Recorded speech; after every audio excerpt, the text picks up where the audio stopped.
जीवन का सत्य। धनवान सेठ की कहानी। क्या आपने कभी सोचा है कि मेरे इस मानवीय जीवन का क्या अस्तित्व है? मेरे लिए इस मानव जीवन, जो कि ईश्वर की अनमोल देन है, उसकी क्या महत्वता है?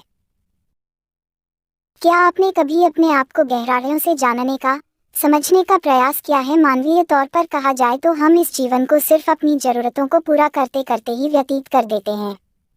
एक मनुष्य के लिए उसकी जरूरत क्या है? रोटी, कपड़ा और मकान, यही न? पर यह असल सत्य नहीं है।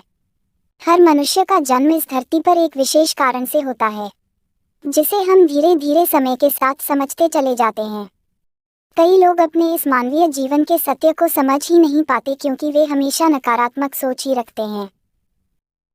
यही अंतर है नकारात्मक और सकारात्मक सोच में। जहां नकारात्मक सोच हमारे लिए समस्याएं पैदा करती है, वही सकारात्मक सोच हमारे लिए नए अवसर लाती है। आइए हम जीवन के इस सत्य को एक कहानी समझने की कोशिश करते हैं। धनवान सेठ की कहानी। एक गांव में एक बहुत बड़ा धनवान व्यक्ति रहता था। लोग उसे सेठ धनीराम कहते थे। उस सेठ के पास प्रचुर मात्रा में धन संपत्ति थी, जिसके कारण उसके सगे संबंधी, रिश्तेदार, भाई बहन हमेशा उसे घेरे रहते थे। वे उन्हीं के राग अलापते रहते थे। सेठ भी उन सभी लोगों की काफी मदद करता था। तभी अचानक कुछ समय बाद सेठ को भयंकर रोग लग गया। इस भयंकर बीमारी का सेठ ने बहुत उपचार करवाया, लेकिन इसका इलाज नहीं हो सका। आखिरकार सेठ की मृत्यु हो गई। यमदूत उस सेठ को अपने साथ ले जाने के लिए आ गए। जैसे ही यमदूत सेठ को ले जाने लगे, तभी सेठ थोड़ी दूर जाकर यमदूतों से प्रार्थना करने लगे कि मुझे थोड़ा सा समय दे दो, मैं लौटकर तुरंत आता हूँ। दूतों ने उसे अनुमति दे दी। सेठ लौटकर आया, चारों ओर नजरें घुमाईं और वापस यमदूतों के पास आकर बोला, शीघ्र चलिए। यमदूत उसे इस प्रकार अपने साथ चलने के लिए तैयार देखकर चकित रह गए और सेठ से इसका कारण पूछा। सेठ ने निराशा भरे स्वरों में कहा, मैंने हेराफेरी करके अपार धन एकत्रित किया था, लोगों को खूब खिलाया पिलाया और उनकी बहुत मदद भी की। सोचा था कि वो मेरा साथ कभी नहीं छोड़ेंगे।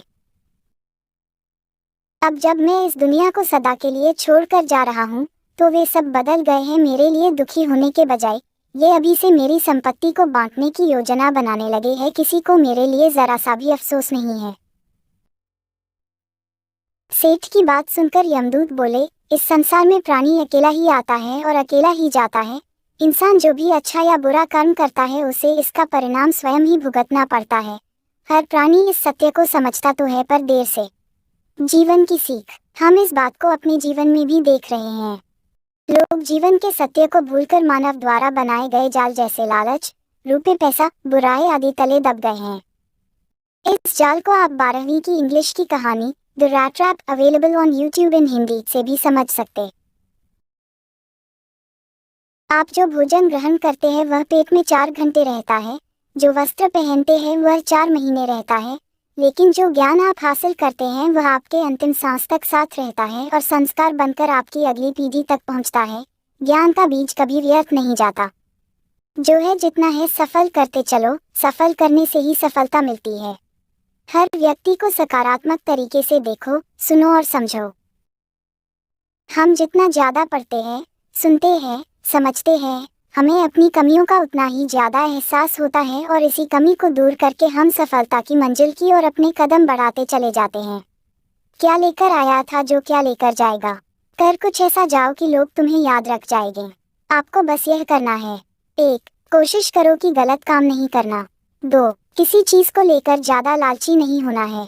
3. लाइफ को एंजॉय करते चलो।